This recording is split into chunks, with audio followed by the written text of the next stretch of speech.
Mtu mmoja amefariki na wengine watano kujeruhiwa baada ya moto kuzuka kwenye kiwanda cha kutengeneza magodoro eneo la Makongeni mjini Thika, kaunti ya Kiambu. Moto huo ulioanza mwendo wa saa 10 alfajiri uliteketeza mtambo wote kwa haraka na kusababisha miundo ya kiwanda kuwa kifusi na kuharibu bidhaa na malighafi zenye thamani ya mamilioni ya pesa. Wakati wazima moto walipofika, moshi mzito ulikuwa umejaa eneo hilo, huku miale ya moto ikienea kwa kasi kwenye kiwanda hicho.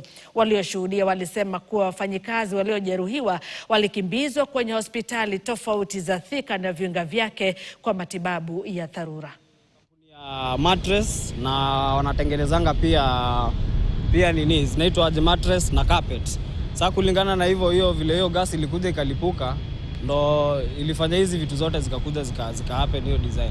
Lipuko ililipuka kutoka ndani kutokana na zile pipe za gas za ile machine, na juu machine iko na heaters zile za kuchemsha karatasi, iliweza kusambaza moto. Iposa moto ikashika kiwanda yote.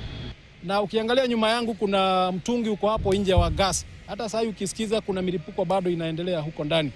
Kwa hivyo magari zetu za zimamoto ziliweza kufika, lakini moto ukazidi.